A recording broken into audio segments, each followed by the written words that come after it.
And the latest developments have just come in with regards to the Pahalgam terrorist attack amid escalation of tension between India and Pakistan. After the Pahalgam terror attack, PML-N source have said that Nawaz Sharif cautioned his brother to not mess with India.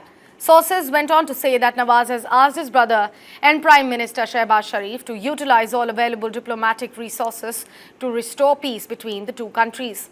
Nawaz gave the advice when Prime Minister Shehbaz Sharif on Sunday briefed PML-N. In fact, President Nawaz Sharif on the decisions taken by the National Security Committee meeting in the wake of the suspension of the Indus Waters Treaty by India.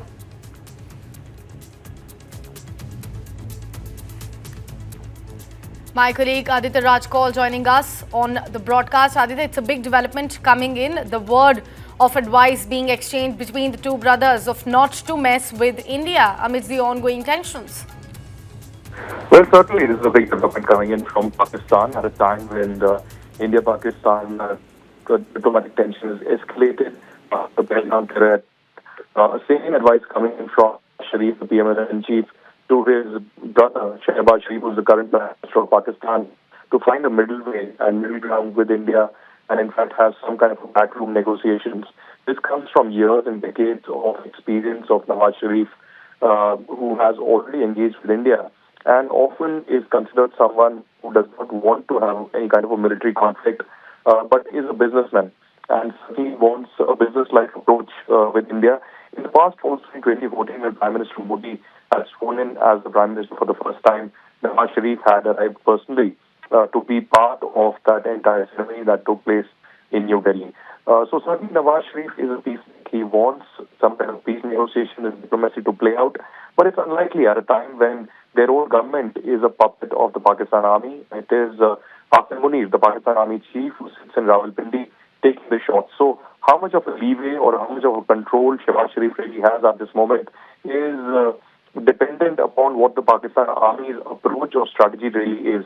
Pakistan Army already is building up their troops and equipment around the international border and the LOC with India, clearly of the mind that there would be some kind of a confrontation or conflict from the Pakistani side. So it's simply clear that while the government in Pakistan wants diplomacy to play out and negotiations to happen, the Pakistan Army is warmongering and continues to support terrorism and proxy war in India's Jammu and Kashmir. Something very crucial here to be highlighted to viewers is also that how Nawaz Sharif has advised Shehbaz Sharif to collect all the possible diplomatic resources in their favor in order to sit down in talks with India. Is that even possible at this given instance? It's unlikely because over the last 6 to 7 years, Pakistan has been isolated completely. If we look at in the diplomatic parlance, because after India abrogating Article 370, Pakistan went to the UN, went to several other countries, even to the Muslim world, but nobody came to Pakistan's rescue. And even today, the Western powers are completely supporting India, condemning the Pahalgam terror attack. And at the same time, people like Tulsi Gabbard, DNI, the Director of National Intelligence in US, has said that the US will support India as India gears up to hunt down terrorists. At the same time, Pakistan is in a complete panic mode right now. It doesn't know how India will react militarily. And of course, Ishaq Dar, who is the Foreign Minister and Deputy Prime Minister of Pakistan, is continuously engaged with the Muslim world, in particular in the Middle East, trying to see if Saudi Arabia or Iran or some other country can mediate with India. But India is not ready for any kind of talks or mediation right now. India is preparing to escalate both diplomatic, economic, as well as future military strike against Pakistan. Aditya, also would request you to, also highlight all of the points with regards to these last punches that the Pakistan is trying to throw at the moment. It does look like that they have been isolated in this big battle of India and Pakistan. Looks like the world is entirely in our support. Well, yes, if we compare the situation right now from what it was in 2016 when the Uri terror attack took place, or for that matter 2019 when the Pulwama terror attack took place, I think we're in a very comfortable and better position diplomatically. And that's also because India has been at peace for a very long time.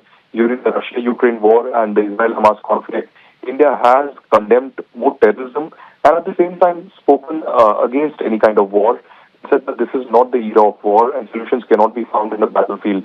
At the same time, we have exposed Pakistan time and again in the United Nations as well as in several other multilateral forums. We have shared evidence of Pakistan's support of terrorism and how Pakistan Army has been running terror camps all across Pakistan-occupied Jammu and Kashmir and, of course, in the Punjab province. So it is ample evidence that India has against Pakistan.